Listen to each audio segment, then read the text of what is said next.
சேமியா. என்னது சேமியாவா? எனக்கு ராகி இடியாப்பம் பாலும் செஞ்சு தரியா? ஓகே கிச்சா. என் மகன் இன்னைக்கு கேட்ட ராகி இடியாப்பமும் பாலும் வந்து என்னுடைய ஸ்டைலில் வந்து சிம்பிளாக எப்படி செய்யலான்றத பார்க்கலாம் வாங்க.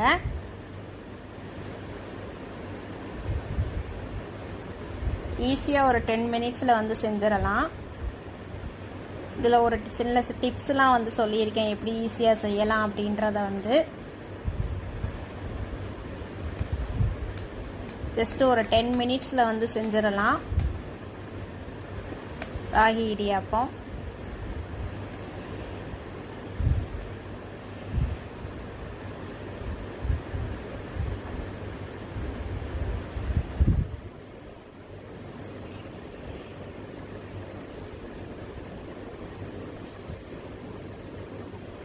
ஒரு 2 மினிட்ஸ் தான் வந்து அது வேகிறதுக்கு வந்து டைம் எப்பயுமே வந்து. இது என்னென்ன டிப்ஸ்லாம் வந்து உங்களுக்கு நான் சொல்லியிருக்கேன், என்னென்ன அளவில் மாவு போட்டிருக்கேன், எப்படி பிசையணும் அப்படின்றது வந்து ஒரு ஃபுல் வீடியோ வந்து கிச்சா வீடு சேனலில் வந்து உங்களுக்கு அப்லோட் பண்ணியிருக்கேன். நீங்கள் போய் பார்த்து நீங்களும் செஞ்சு பாருங்கள். செஞ்சு பார்த்துட்டு எனக்கு வந்து கமெண்ட்டில் சொல்லுங்கள். என்னுடைய ஸ்டைலில் வந்து நான் சிம்பிளாக இப்படி தான் வந்து நான் செய்வேன். ஒரு 10 மினிட்ஸில் வந்து இடியாப்பம் வந்து ரெடி பண்ணிடுவேன். இடியாப்பம் வேகிற டயத்தில் வந்து தேங்காய் பால் வந்து ஈஸியாக எப்படி செய்கிறதுன்றது அதுவும் உங்களுக்கு நான் வந்து சொல்லியிருக்கேன்.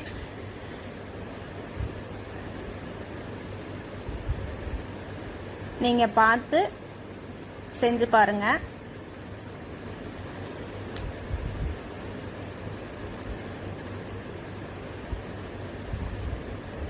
என் பையன் கேட்ட ராகி இடியாப்பம் ஒரு 10 மினிட்ஸில் வந்து செஞ்சுட்டேன் வந்து.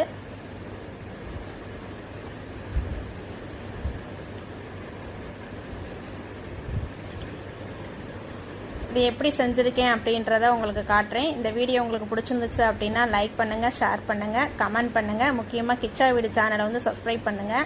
இப்போ என் பையனுக்கு வந்து ராகி சேவியை இடியாப்பம் வந்து ரெடி பண்ணிட்டேன். எவ்வளோ சாஃப்டாக இருக்குன்னு நீங்களே பாருங்கள்.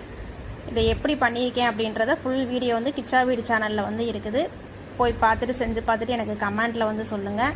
இப்போ என் பையன் கிச்சா கேட்ட வீடியோ ராகி வந்து நான் செஞ்சுட்டேன். பாருங்கள் பால் எவ்வளவு திக்காக இருக்குன்னு பாருங்கள். அதில் ஒரு சில டிப்ஸ்லாம் வந்து சொல்லியிருக்கேன். அதையும் வந்து நீங்கள் பாருங்கள். கிச்சா வீடு சேனலில் ஃபுல் வீடியோ இருக்குது, அதில் போய் பாருங்கள். என் பையன் கேட்ட ராகி சேவை இடியாப்பம் வந்து ரெடி பண்ணிவிட்டு அவன்கிட்ட கொடுத்துட்டேன். 10 மினிட்ஸில் வந்து அவனுக்கு நான் செஞ்சு கொடுத்துட்டேன்.